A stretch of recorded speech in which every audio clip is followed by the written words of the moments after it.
Terima kasih akan hari ini ya Tuhan Yesus. Kalau kami ada sekarang ini sebagaimana kami adanya, kami percaya ini semua adalah kasih dan anugerah-Mu belaka untuk kami. Saat ini kami berkumpul bersama, kami beribadah kepada Engkau ya Tuhan Yesus. Kami minta ya Engkau Allah Roh Kudus, Engkau yang lebih dahulu bekerja, Engkau yang lebih dahulu berbicara dalam pemberitaan firman ini untuk menguatkan kami, untuk membangun iman kami, bahkan menyembuhkan kami. Terima kasih Tuhan Yesus. Kami minta Engkau Allah Roh Kudus, Engkau urapi jemaat-Mu yang hadir di gereja Nias, juga urapi dan penuhi roh jiwa dan tubuh anak-anak-Mu yang ibadah lewat live streaming ya Tuhan Yesus. Biarlah kami dalam pemberitaan firman ini, kami dapat mengerti apa yang Engkau akan bicarakan kepada kami ya Tuhan Yesus. Kami dapat mengerti akan firman-Mu ya Tuhan Yesus. Terima kasih. Dalam nama Tuhan Yesus kami mulai pemberitaan firman ini. Haleluya. Amin, amin, amin. Shalom saudara sekalian, Tuhan Yesus memberkati. Saya percaya kita semua berada dalam lindungan Tuhan Yesus Kristus. Amin saudara sekalian. Pagi hari ini saya membawakan tema firman Tuhan yang perlu diketahui atau diingat oleh kita orang Kristen dalam menantikan kedatangan Tuhan Yesus. Otomatis kedatangan Tuhan Yesus yang kedua kali ya.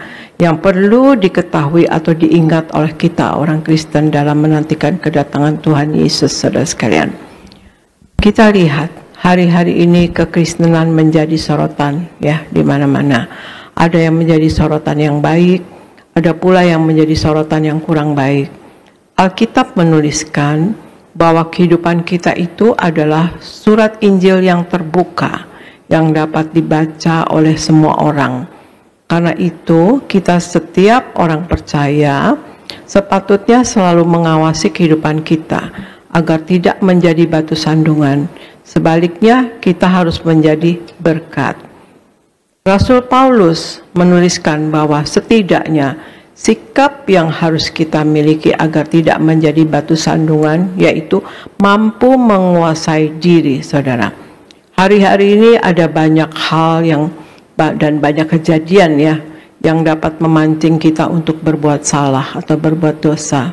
Banyak orang mudah untuk marah, mudah terpancing melakukan hal-hal yang bahkan tidak jarang ada orang yang rela untuk berbuat yang tragis misalnya, tanpa berpikir panjang. Jadi kita pikir, mengapa itu bisa terjadi? Maka mungkin salah satunya adalah yang bisa kita temukan, tidak mampu kita orang Kristen untuk menguasai diri. Yang ada di akhir zaman ini dalam menunggu kedatangan Tuhan Yesus, saudara sekalian. Kita harus dapat menguasai diri, jadilah tenang dan banyak berdoa. Karena di 1 Petrus 4 ayat 7 katakan, kesudahan segala sesuatu sudah dekat. Kesudahan segala sesuatu sudah dekat. Karena itu kuasailah dirimu dan jadilah tenang supaya kamu dapat berdoa ya saudara sekalian. Jadi dalam kita menantikan kedatangan Tuhan Yesus kembali, kita harus dapat menguasai diri, jadilah tenang dan banyak berdoa saudara. Oleh karena itu penting sekali kita belajar akan hal yang perlu kita ketahui atau kita ingat ya sebagai orang Kristen agar kita bisa menjadi orang Kristen yang benar, saudara sekalian. Coba untuk itu Argo bacakan Kisah Rasul 1 ayat 10 sampai 11, kemudian 2 Petrus 3 ayat 8 Argo. Kisah Para Rasul 1 ayat 10 sampai 11. Ketika mereka sedang menatap ke langit waktu ia naik itu, tiba-tiba berdirilah dua orang yang berpakaian putih dekat mereka dan berkata kepada mereka, "Hai orang-orang Galilea, mengapakah kamu berdiri melihat ke langit? Yesus ini yang terangkat ke sorga meninggalkan kamu akan datang kembali dengan cara yang sama seperti kamu melihat dia naik ke sorga." 2 Petrus 3 ayat 8. Akan tetapi, saudara-saudaraku yang kekasih, yang satu ini tidak boleh kamu lupakan, yaitu bahwa di hadapan Tuhan, satu hari sama seperti 1000 tahun, dan 1000 tahun sama seperti 1 hari. Demikian firman Tuhan. Ya, terima kasih Argo. Jadi hal yang pertama, saudara sekalian, yang perlu kita ingat dalam kita menantikan kedatangan Tuhan Yesus yang kedua kali, ya saudara sekalian, kita harus tahu bahwa waktu Tuhan berbeda atau bukanlah waktu kita, saudara sekalian. Di Kisah Para Rasul 1 ayat 10-11 dikatakan, ketika mereka sedang menatap ke langit waktu ia naik itu, tiba-tiba berdirilah 2 orang yang berpakaian putih dekat mereka. Mereka menatap ke langit karena melihat Tuhan Yesus naik, ya saudara sekalian, ke sorga, dan berkata kepada mereka, "Hai orang-orang Galilea, mengapakah kamu berdiri melihat ke langit? Yesus ini yang terangkat ke sorga meninggalkan kamu akan datang kembali dengan cara yang sama seperti kamu melihat dia naik ke sorga."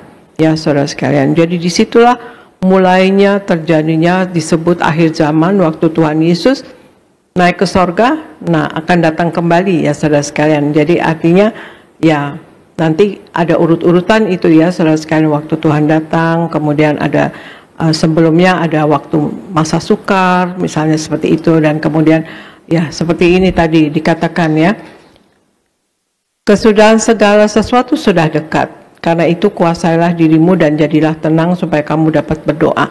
Jadi kedatangan Tuhan Yesus itu tidak diketahui, atau akhir zaman itu diketahui waktu Tuhan Yesus naik ke sorga. Disitulah akhir zaman itu dimulai, saudara sekalian, ya. 2 Petrus 3 ayat 8 dikatakan, akan tetapi saudara-saudaraku yang kekasih, yang satu ini tidak boleh kamu lupakan, yaitu bahwa di hadapan Tuhan 1 hari sama seperti 1000 tahun. Dan 1000 tahun sama seperti 1 hari.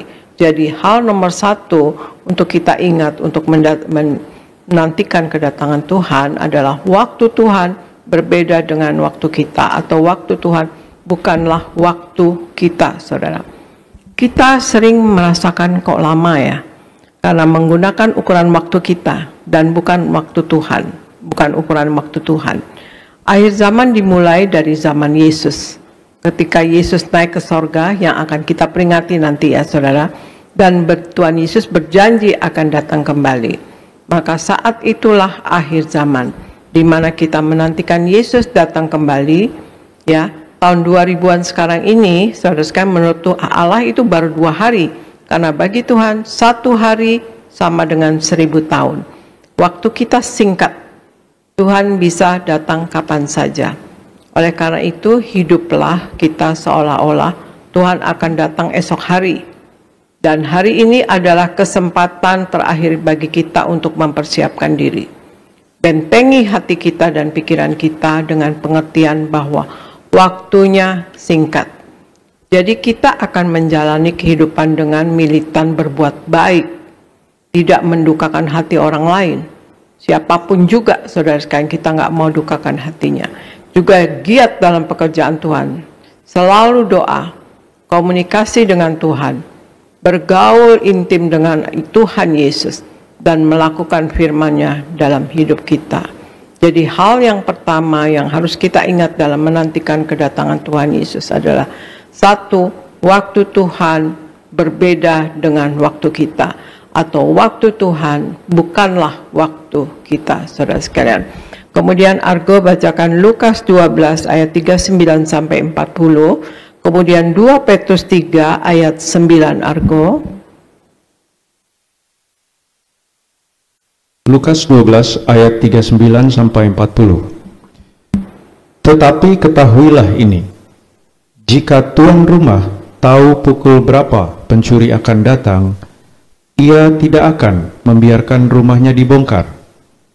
Hendaklah kamu juga siap sedia, karena Anak Manusia datang pada saat yang tidak kamu sangkakan. 2 Petrus 3 ayat 9. Tuhan tidak lalai menepati janjinya, sekalipun ada orang yang menganggapnya sebagai kelalaian, tetapi ia sabar terhadap kamu, karena ia menghendaki supaya jangan ada yang binasa, melainkan semua orang berbalik dan bertobat. Demikian firman Tuhan. Ya, terima kasih. Lukas 12 ayat 39 sampai 40. Tetapi ketahuilah ini, jika tuan rumah tahu pukul berapa pencuri akan datang, ia tidak akan membiarkan rumahnya dibongkar. Hendaklah kamu juga siap sedia, karena anak manusia datang pada saat yang tidak kamu sangkakan. Ini Yesus sendiri yang bicara, saudara sekalian ya. Karena hendaklah kamu juga siap sedia, karena anak manusia datang pada waktu yang tidak kamu sangkakan. Saudara sekalian, itu Tuhan Yesus yang ngomong.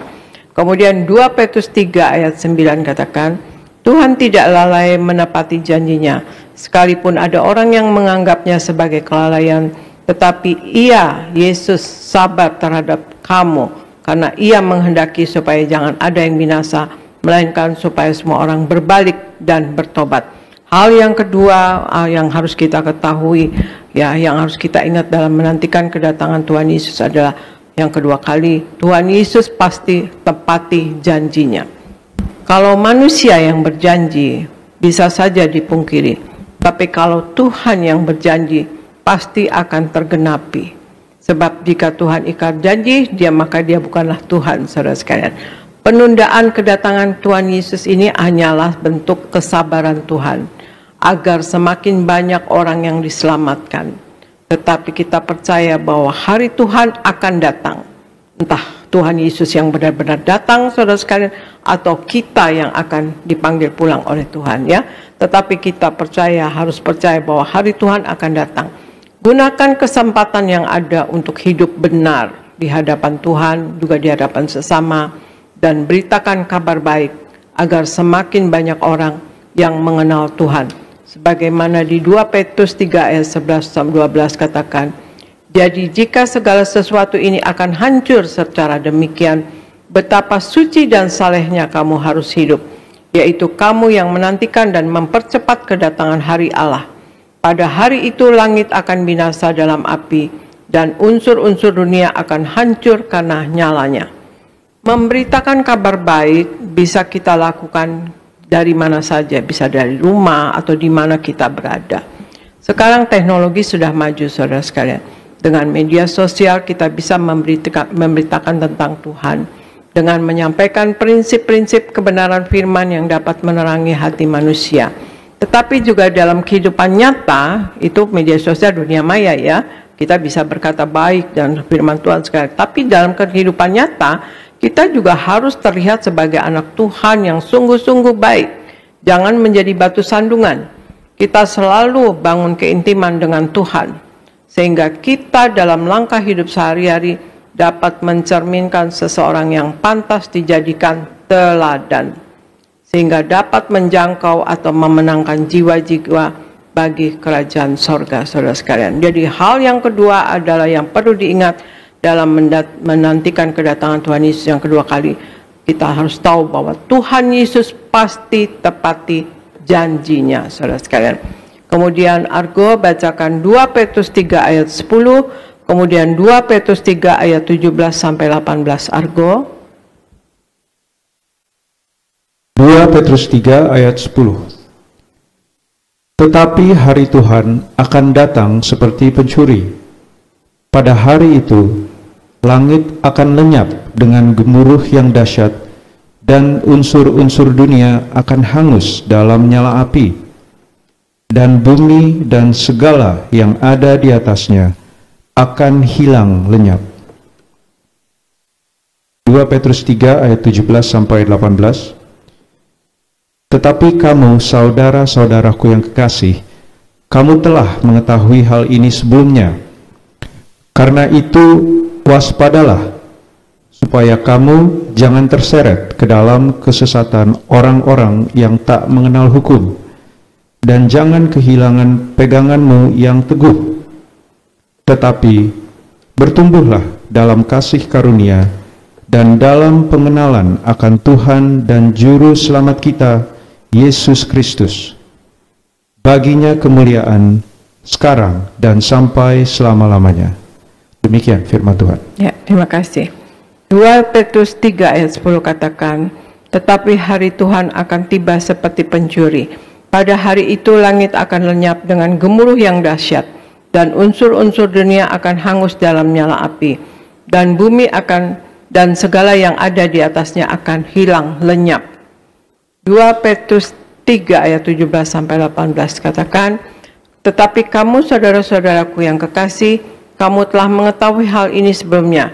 Karena itu waspadalah, supaya kamu jangan terseret ke dalam kesesatan orang-orang yang tak mengenal hukum, dan jangan kehilangan peganganmu yang teguh.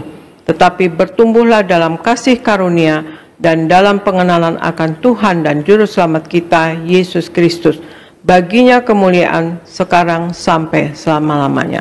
Hal yang ketiga yang harus kita ingat dalam menantikan kedatangan Tuhan Yesus yang kedua kali adalah Tuhan Yesus datang tidak bisa diduga. Tuhan Yesus datang tidak bisa diduga. Hari Tuhan akan datang seperti pencuri, kata firman Tuhan. Bukan soal tidak tahu atau tiba-tiba saja, tetapi juga ini mengingatkan kita bahwa segala sesuatu yang kita miliki di dunia ini akan hilang lenyap, tidak berbekas, saudara. Tidak ada yang abadi di dunia ini. Juga persoalan dan masalah hidup kita pun juga pasti ada akhirnya, saudara sekalian. Berpeganglah kepada Yesus Kristus Tuhan, sebab dunia bisa mengecewakan dan menyakitkan kita. Hanya Tuhan Yesuslah yang akan selalu setia. Biarkan Tuhan Yesus pulihkan hidup kita. Jangan mempunyai mental korban ya saudara. Dan kita fokus untuk menantikan kedatangan Tuhan. Itulah inti kehidupan orang percaya di akhir zaman ini. Jadi hal yang ketiga, Tuhan Yesus pasti datang kedua kali. Tidak bisa diduga atau seperti pencuri. Tuhan Yesus datang kedua kali tidak bisa diduga. Ya saudara, yang kita perlu ingat untuk kita datang. Apa yang harus kita ingat dalam menantikan kedatangan Tuhan, saudara sekalian. Dan kemudian Argo bacakan Lukas 18 ayat 8, kemudian 2 Timotius 3 ayat 1-9. Argo. Lukas 18 ayat 8. Aku berkata kepadamu, Ia akan segera membenarkan mereka. Akan tetapi, jika Anak Manusia itu datang, adakah ia mendapati iman di bumi? 2 Timotius 3 ayat 1-9. Ketahuilah bahwa pada hari-hari terakhir akan datang masa yang sukar. Manusia akan mencintai dirinya sendiri dan menjadi hamba uang. Mereka akan membual dan menyombongkan diri. Mereka akan menjadi pemfitnah. Mereka akan berontak terhadap orang tua dan tidak tahu berterima kasih, tidak mempedulikan agama, tidak tahu mengasihi, tidak mau berdamai, suka menjelekkan orang, tidak dapat mengekang diri, garang, tidak suka yang baik, suka mengkhianat, tidak berpikir panjang, berlagak tahu, lebih menuruti hawa nafsu daripada menuruti Allah. Secara lahiriah, mereka menjalankan ibadah mereka, tetapi pada hakikatnya, mereka memungkiri kekuatannya. Jauhilah mereka itu, sebab di antara mereka terdapat orang-orang yang menyelundup ke rumah orang lain dan menjerat perempuan-perempuan lemah yang syarat dengan dosa dan dikuasai oleh berbagai-bagai nafsu, yang walaupun selalu ingin diajar, namun tidak pernah dapat mengenal kebenaran. Sama seperti Yanes dan Yambres menentang Musa, demikian juga mereka menentang kebenaran. Akal mereka bobrok, dan iman mereka tidak tahan uji. Tetapi sudah pasti mereka tidak akan lebih maju, karena seperti dalam hal Yanes dan Yambres, kebodohan mereka pun akan nyata bagi semua orang. Demikian firman Tuhan. Terima kasih. Lukas 18 ayat 8 katakan, Aku berkata kepadamu, ia akan segera membenarkan mereka. Akan tetapi jika Anak Manusia itu datang, adakah ia mendapati iman di bumi? Nah, ini Tuhan Yesus yang tanya. Ya, jadi untuk kita menunggu atau harus kita ingat ya dalam kita menantikan kedatangan Tuhan Yesus yang kedua kali adalah kita punya iman yang terus bertumbuh, saudara sekalian. Juga di Timotius 3 ayat 1 sampai 9. Tadi itu tuh cukup panjang ya saudara sekalian. Jadi inilah, ketahuilah bahwa hari-hari terakhir akan datang masa yang sukar. Nah, ini sekarang sudah masuk masa yang sukar saudara sekalian ya. Manusia akan mencari dirinya sendiri dan menjadi hamba uang. Mereka akan membual dan menyombongkan diri. Mereka akan menjadi pemfitnah. Mereka berontak terhadap orang tua dan tidak tahu terima kasih dan tidak mempedulikan agama. Tidak tahu mengasihi, tidak tahu berdamai, tidak mau berdamai, suka menjelekkan orang, tidak dapat mengekang diri, garang dan tidak suka yang baik. Suka mengkhianat, tidak berpikir panjang, beragak tahu, lebih menuruti hawa nafsu daripada menuruti Allah. Ya, ini cukup panjang saudara sekalian ya. Alkitab berbicara tentang tantangan yang dihadapi umat Tuhan di masa akhir. Ya, seperti tadi ya di 2 Timotius 3 ayat 1 sampai 9. Di akhir zaman ini orang akan memberontak terhadap orang tua, tidak dapat mengekang diri, tidak suka yang baik, tidak mempedulikan agama, dan lebih menuruti hawa nafsu ketimbang Allah. Ini gambaran manusia yang menyedihkan di akhir zaman, saudara. Juga manusia yang akan memegang nilai hidup kebebasan dan materialistis dengan slogan, hidup cuma sekali dan nikmatilah sepuas-puasnya. Apa yang saya suka akan saya lakukan. Itu slogan hidup orang yang akan mau memegang kebebasan, saudara sekalian ya. Dengan nilai-nilai demikian, tidak mengherankan kalau manusia mengalami krisis iman di akhir zaman ini. Terlebih dengan perkembangan luar biasa teknologi dan pengetahuan. Kita lihat ya, di 2 Timotius 1 ayat 5. Sebab aku teringat, ini tentang Timotius ya saudara sekalian. Sebab aku teringat akan imanmu yang tulus ikhlas, yaitu iman yang pertama-tama tumbuh hidup di dalam nenekmu Lois dan di dalam ibumu Eunike, dan yang aku yakin hidup juga di dalam dirimu saudara sekalian ya. Jadi mengapa iman Timotius bertumbuh saudara? Timotius bertumbuh imannya karena didikan neneknya dan ibunya yang mengajarkan pengetahuan kebenaran. Jadi penting sekali selalu membaca firman Tuhan di dalam keluarga-keluarga atau orang tua dengan anak. Dari kecil anak sudah diberitahukan tentang firman Tuhan, jadi iman anak itu timbul. Sejak kecil sudah mengenal kitab suci dan pelajari firman Tuhan seperti yang dialami oleh Timotius ya, dari neneknya dan ibunya yang selalu mengajarkan pengetahuan tentang kebenaran dari sejak kecil, mempelajari firman Tuhan dan merenungkannya saudara sekalian. Jadi kita perlu selalu untuk mendengar, membaca, merenungkan firman Tuhan dan melakukannya untuk kita punya iman yang bertumbuh teguh atau iman yang teguh saudara sekalian. Jadi hal yang keempat yang harus kita ingat dalam kita menunggu kedatangan Tuhan Yesus yang kedua kali adalah kita punya iman yang terus bertumbuh. Yang perlu kita ketahui untuk kita ingat ya, ada 4 hal dalam menunggu kedatangan Tuhan Yesus Kristus dan menantikan kedatangan Tuhan Yesus. 1, waktu Tuhan berbeda atau bukanlah waktu kita. Maka itu kita hiduplah seolah-olah Tuhan akan datang esok hari, bahkan kita anggap ya. Persiapkan diri kita dengan baik dan bentengi hati kita dan pikiran kita dengan firman Tuhan. Dan kedua, Tuhan Yesus pasti akan tepati janjinya. Janji Tuhan pasti akan tergenapi. Gunakan kesempatan yang ada untuk hidup yang benar. Selalu bangun keintiman dengan Tuhan. Dan kemudian yang ketiga, Tuhan Yesus datang kedua kali tidak bisa diduga. Atau kata Alkitab, seperti pencuri. Jadi artinya tidak ada yang abadi di dunia ini. Berpeganglah kita kepada Yesus Kristus Tuhan. Kita fokus pada kedatangan Tuhan Yesus saudara sekalian. Dan yang keempat, kita punya iman yang terus bertumbuh teguh. Karena apa? Di akhir zaman akan banyak tantangan. Jangan menuruti hawa nafsu atau kebebasan atau materialistis saudara sekalian. Dan kemudian kita selalu belajar dan kemudian juga ajar keluarga kita atau anak-anak kita, cucu kita, renungkan dan lakukan firman Tuhan ya, dari sejak kecil, dari sejak dini saudara sekalian. Baik kita yang sudah umur sekalipun juga saudara terus membaca firman Tuhan dan merenungkannya dan melakukannya. Nah itulah saudara sekalian, marilah kita hidup sepenuh-penuhnya di dalam Tuhan Yesus saudara sekalian.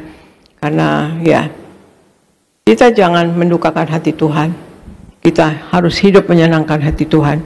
Kita diciptakan untuk memuliakan Tuhan Yesus, saudara sekalian.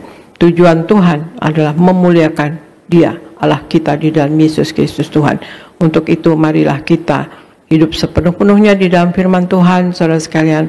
Dan Tuhan Yesus menghendaki saudara sekalian untuk nama kita tercatat dalam buku kehidupan di sorga.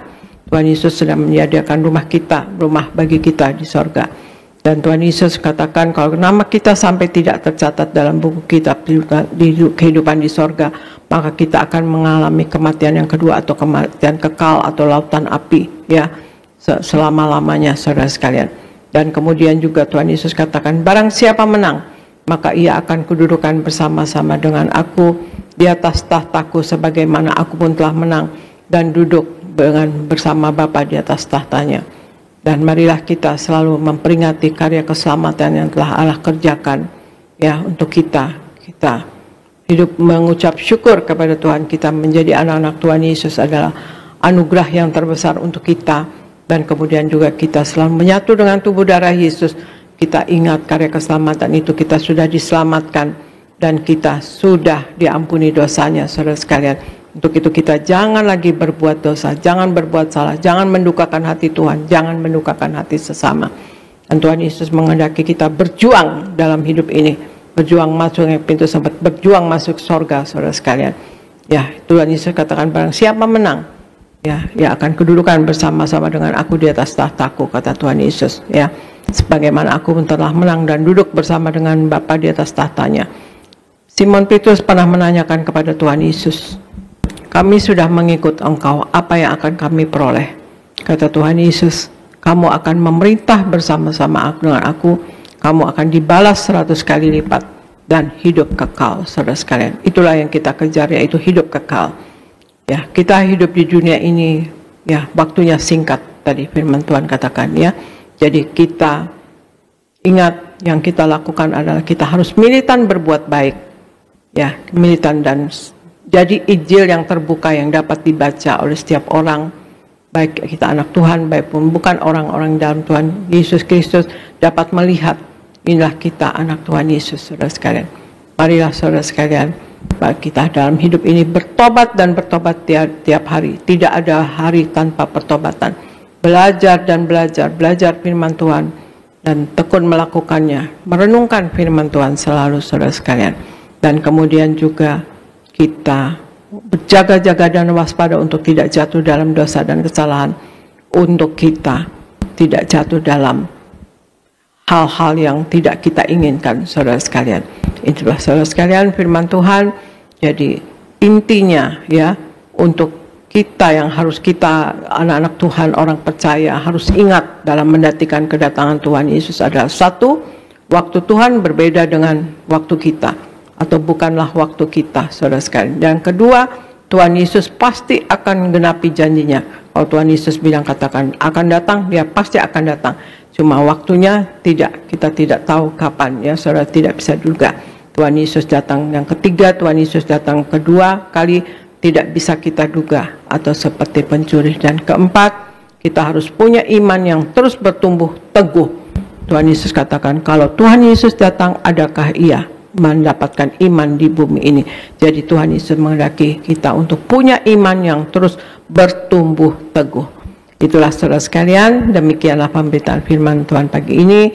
Saya percaya kita semua mau hidup memuliakan Tuhan Yesus dan hidup di dalam kekudusan Tuhan Yesus dan memuliakan Tuhan Yesus. Terima kasih, Tuhan Yesus memberkati.